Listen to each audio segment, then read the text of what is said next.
My husband called from his car, his voice tight with urgency. "Sarah, please don't come to the gala tomorrow night." I froze, the stack of spelling tests slipping from my hands onto our kitchen counter. "Why?" I asked, confusion washing over me. He exhaled sharply, and I could hear the strain in his silence. "I told them you work in education policy," he finally said. "Not that you're just a fifth-grade teacher." The word just hit me like a punch to the stomach. After 7 years of marriage, I thought we'd moved past this. I thought David Chen, the brilliant investment banker who'd once sat in the back of my TED Talk on education reform, scribbling notes with genuine fascination, had understood what I did mattered. But standing alone in our Pacific Heights apartment, surrounded by the life we'd built together, I realized I'd been wrong. I didn't know then that in 24 hours, my phone would be ringing with desperate calls from David's managing director. That the keynote speaker for their charity gala would collapse with a medical emergency. That they'd be begging me, the woman who was just a teacher, to save their $5 million fundraising event. But in that moment, listening to my husband's ashamed silence on the other end of the line, all I felt was the final crack in a foundation that had been crumbling for years. Before I continue, I want to acknowledge something. If you've ever felt invisible in your own life, diminished by someone who should champion you, this story might resonate. I'm sharing this journey not for sympathy, but because silence protects no one. Subscribe if you appreciate honest stories about finding your voice when the world tries to quiet it. It's free, and it means you'll never miss these narratives of self-discovery and strength. We met 5 years before that phone call, at a crowded TED conference in downtown San Francisco. I was terrified, standing backstage in a borrowed dress, about to give my first public talk. The topic was the hidden cost of teacher burnout, drawn from my research and experience in Title I schools across the Bay Area. David was there representing his firm, Goldman Sachs, which sponsored the education track. I stumbled through my 18 minutes, my hands shaking as I clicked through slides showing statistics about teacher retention and student outcomes. But when I described Marcus, a former student who'd told me I was the first adult who'd ever believed he could go to college, my voice steadied. That story was why I taught. That moment when a child realizes their potential is unlimited, that's what made every challenge worth it. David found me afterward at the reception, champagne flutes in hand. "That story about Marcus," he said, his brown eyes intense with interest. "That's real impact. Not abstract policy changes, but actual lives transformed." We talked for 3 hours, long after the other attendees had left. He told me about growing up in San Jose, son of immigrants who'd worked in tech manufacturing. I shared stories about my own childhood in the Mission District, raised by a single mother who cleaned offices at night so I could have tutoring during the day. "You're changing the world one student at a time," David had said that night, his voice full of admiration. "That takes more courage than anything I do with spreadsheets and market analysis." I fell in love with that version of David. The one who saw teaching as noble work, the one who'd visit my classroom after school, watching with fascination as I tutored struggling readers. He called my lesson plans brilliant strategy documents and bragged to his colleagues about my innovative approaches to math instruction. When he proposed 6 months later, kneeling in front of my classroom's reading corner, I believed I'd found someone who truly valued me. All of me. Not despite my career, but including it. The first hairline crack appeared at dinner with his parents. The Chen residence in Atherton was intimidating.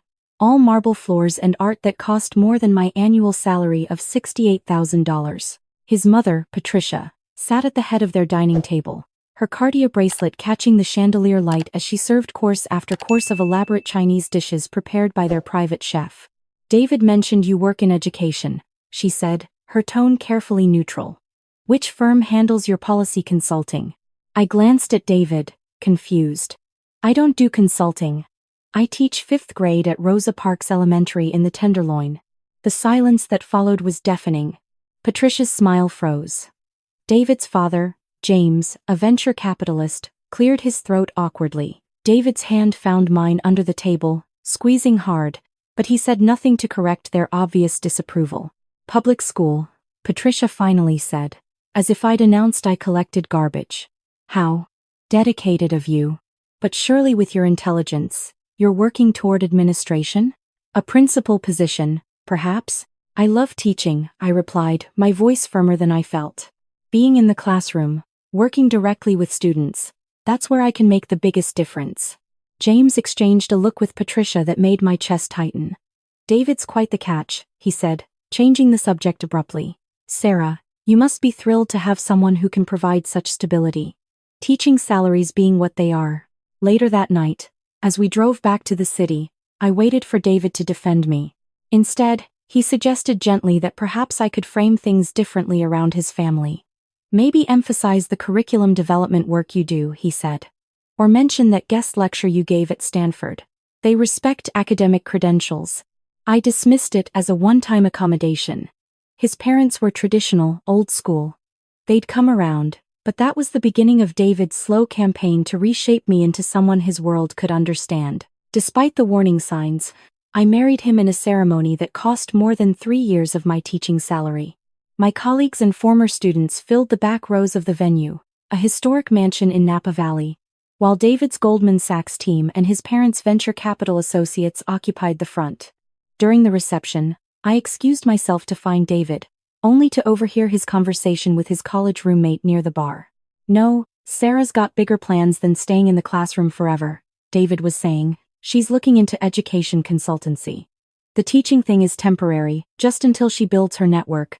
I stood there in my designer wedding gown, a dress that cost 4 months of my salary, feeling like a fraud. He was already rewriting my story, already ashamed of the truth. But I'd signed the marriage license, said my vows, and convinced myself that love would bridge our differences. For 7 years, I tried to be both. The teacher who found joy in watching struggling readers decode their first chapter book, and the wife who could discuss market volatility at David's business dinners. I maintained my classroom schedule, arriving at Rosa Parks at 7:30 each morning and often staying until 6 to tutor students. Then I'd rush home, change into the right clothes, and accompany David to networking events where I smiled through conversations about stock options and vacation properties in Cabo.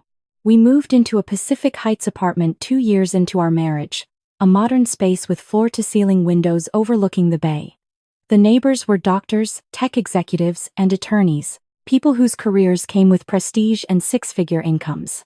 I remember the building warming party we hosted, expensive wine flowing as our new neighbors mingled. A woman named Jennifer, a corporate attorney, cornered me by the imported cheese display. David mentioned you work in education. Which nonprofit are you with? I'm on the board of several education foundations. Before I could answer, David materialized at my side, his hand pressing firmly against my lower back. Sarah's involved in education reform, he said smoothly. She consults on curriculum development and teacher training programs. Not a lie. Exactly. I did help train student teachers from SF State. I did develop curriculum for my grade level. But the way David phrased it erased the core of what I did, teaching actual children, day after day, year after year.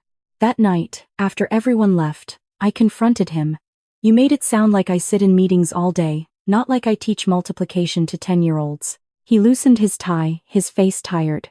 I simplified for context. These people wouldn't understand the nuances of what you do. What's to understand? I'm a teacher. A good one. I'm proud of that. He sighed, that familiar crease forming between his eyebrows. Sarah, in this building, people expect certain trajectories. No one here works for $68,000 a year unless they're building toward something bigger. But I wasn't building toward something bigger. Teaching was the destination, not a stepping stone. The transformation that occurred when a student who'd struggled all year finally mastered long division.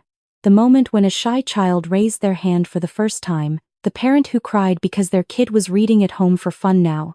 Those moments were my career. They were enough. They had to be. Despite our growing distance, I refused to give up my classroom.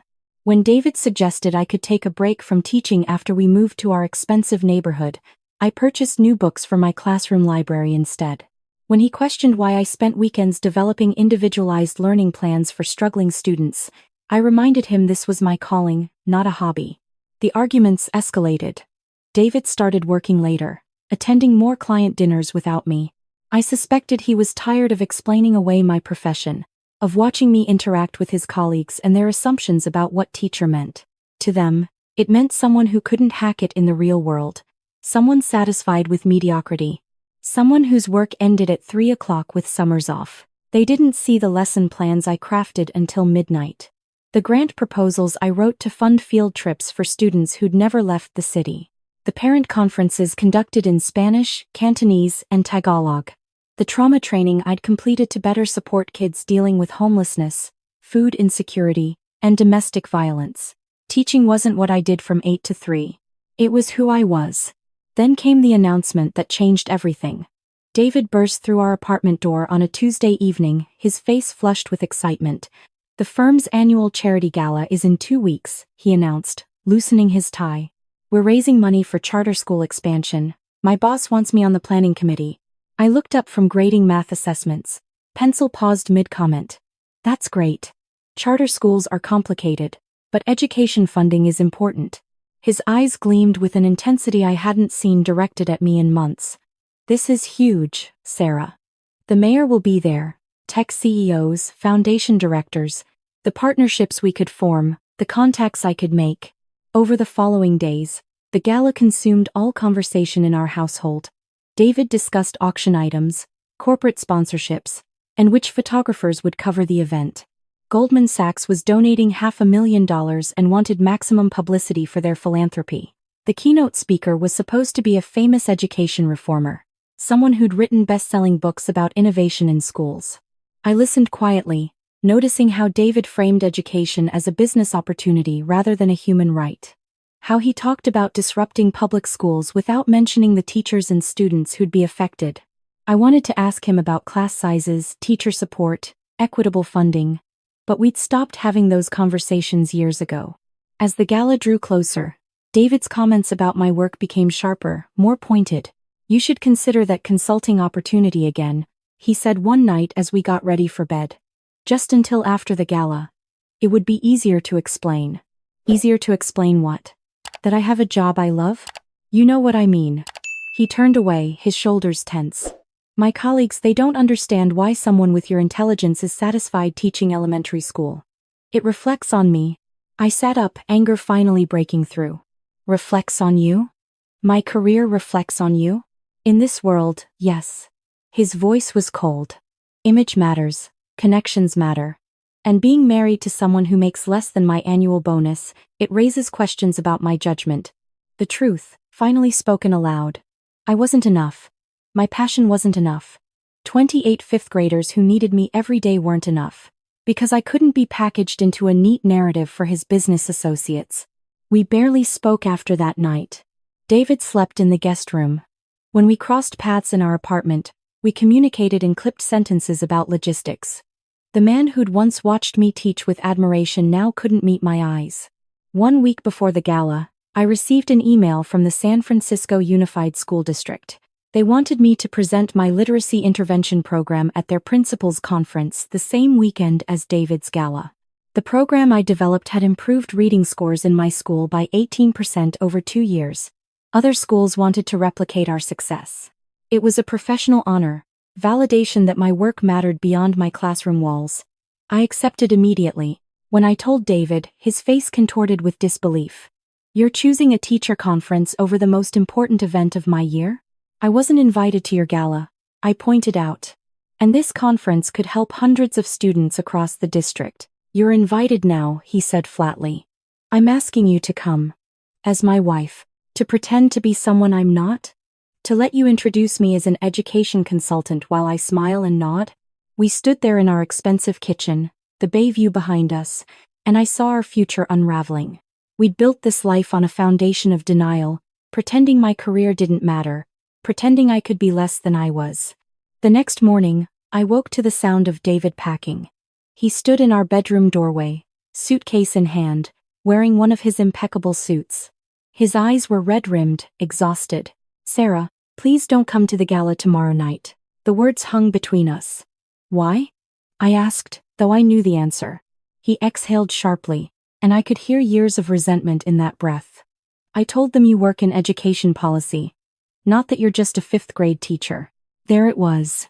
The truth he'd been dancing around for 7 years. Just a teacher. Just someone who shaped young minds, who fought for equity, who believed every child deserved excellent instruction. Just someone whose work didn't come with stock options or corner offices. "I'll say goodbye," he added, his voice breaking. Then he was gone, the door closing quietly behind him. Not with a slam, but with the soft click of something ending. I sat in the aftermath, a red pen still in my hand from grading papers, and realized I'd spent 7 years trying to cut away parts of myself to fit David's vision. When all along, I should have been cutting away his expectations instead. For 3 days after David left, I moved through our apartment like a ghost. I called in sick to school, something I'd done maybe 5 times in my entire career. I couldn't face my students while feeling so hollow inside. My assistant principal, Maria, texted worried messages. My teaching partner dropped off soup, but I couldn't explain what had broken inside me. On the 4th day, I woke up and looked at my reflection. Unwashed hair, hollow eyes, wearing one of David's old Stanford t-shirts. And I felt suddenly disgusted. Not with teaching, but with how I'd allowed someone else to make me feel ashamed of it. I showered, dressed in my favorite outfit, the one I wore for parent conferences when I needed to feel confident. Then I drove to Rosa Parks Elementary. The familiar scent of crayons and cleaning supplies washed over me as I pushed open my classroom door. My students had made a "We Miss You, Miss Martinez" banner, and seeing their handwriting, their misspellings, their effort, made tears stream down my face. I spent that day doing what I loved. Teaching fractions using pizza models. Reading aloud from a novel about a girl who discovers her strength. Helping Marcus, now in 9th grade, stop by to tell me he'd gotten into the college prep program at his high school. By closing time, the weight on my chest had lightened marginally. That evening, I was making dinner when my phone rang at 6:15. An unfamiliar number. I almost didn't answer. "Miss Martinez? This is Richard Westbrook, managing director at Goldman Sachs." His voice was strained, professional composure barely maintained. "I need to speak with you urgently about tomorrow's gala." I gripped the phone tighter, confused. "I'm not sure what this is about." "It's a disaster." The professional veneer cracked. "Our keynote speaker, Dr. Harrison, collapsed this afternoon.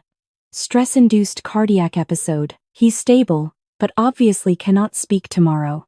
The replacement speaker we secured this morning was catastrophic in rehearsal. Completely unprepared, no understanding of the actual education landscape." I stayed silent, unsure where this was going. "Sarah," he continued, and the use of my first name felt oddly intimate from a stranger. "David mentioned you work in education. We've tried everyone, every expert we know, but what we need isn't another policy consultant spouting theories. We need someone who actually teaches. Someone who can speak authentically about education in front of 500 donors and the mayor." The irony wasn't lost on me. David had spent years hiding what I did, and now his boss was calling because they needed exactly that. "Mr. Westbrook, I appreciate the call, but I have the principal's conference tomorrow. We'll pay you $20,000 for a 30-minute speech. And we'll donate $50,000 to Rosa Parks Elementary in your name." I nearly dropped the phone. $20,000 was nearly a third of my annual salary. $50,000 could fund our library for years, provide field trips, buy technology we desperately needed. "Why me?" I asked. "You don't even know me. I've done my research since this morning's disaster. I watched your TED Talk. I read the case study about your literacy program. And frankly, we're desperate. We have 500 wealthy donors coming tomorrow to give money to education. But if we parade another consultant in front of them, they'll see through it. We need real." I thought about my students. About the funding that could transform their school. About David, who'd asked me not to come, who'd been ashamed of exactly what his company now needed. "I'll think about it," I said. The next call came 20 minutes later. David's number flashed on my screen. I let it ring 4 times before answering. "Sarah." His voice was rough, desperate.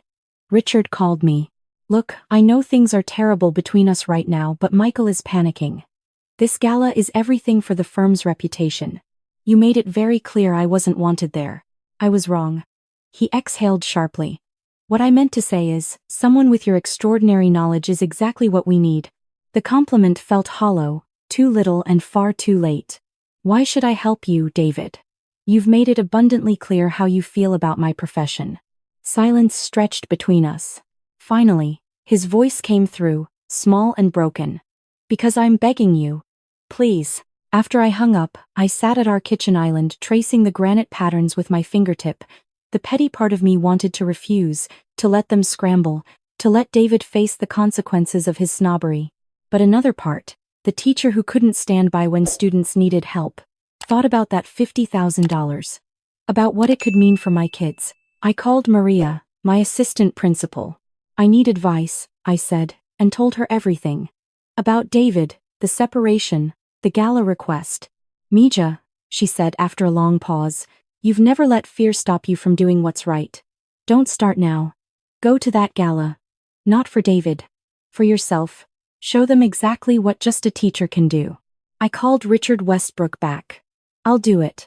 But I have conditions. I speak about what I want, how I want. No script, no corporate messaging. And the check to Rosa Parks Elementary clears before I step on stage.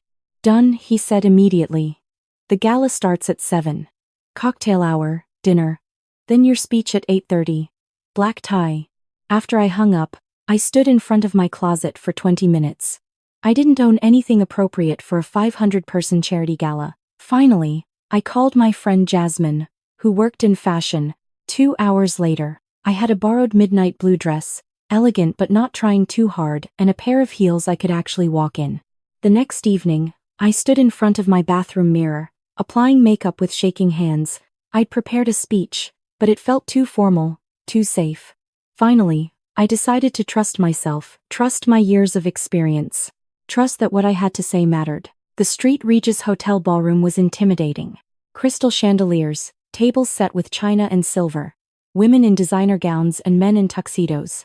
I arrived during cocktail hour, deliberately late, not wanting to make small talk before my speech. A staff member directed me to the green room, a small space behind the stage where I could wait. At 8:25, Richard Westbrook found me. He was tall, silver-haired, with the confidence of someone who controlled billions in assets. Miss Martinez, thank you for coming. You've saved us from disaster. Where's David? I asked. Circulating with clients. He doesn't know you're here yet. I thought you might want it that way. Smart man. I nodded. You're on in 5 minutes. I'll introduce you, brief biography. Then you have the stage for 30 minutes. Questions after if you're comfortable. My heart hammered as I heard the ballroom quieting, the clink of silverware stopping. Richard's voice boomed through speakers. Ladies and gentlemen, thank you for your generous support of education reform tonight. As you know, we've had a last-minute change in our program. But I believe this change is providential. Instead of hearing from another consultant or policy expert, you're going to hear from someone who lives education every single day. Please welcome Sarah Martinez, 5th grade teacher at Rosa Parks Elementary School in San Francisco's Tenderloin District. The applause was polite, curious. I walked onto the stage, the lights bright in my eyes, and found the podium. 500 faces looked up at me. I spotted David in the 3rd row, his face pale with shock. I gripped the podium and made a choice. No reading from notes. Just truth. Good evening. I'm going to start with a confession. I almost didn't come tonight. My husband asked me not to. He told people I work in education policy, not that I'm just a teacher. He was embarrassed by what I do. A ripple went through the crowd. This wasn't the typical charity gala speech. But I did come. Not for him. For the 28 5th graders I teach, who need people in rooms like this to understand what education actually means. So let me tell you about Tuesday. I described my day. The student who'd arrived hungry, how I'd quietly given her the granola bars I kept in my desk. The boy who'd struggled with reading since kindergarten, who'd finally decoded a full page on his own and cried with relief.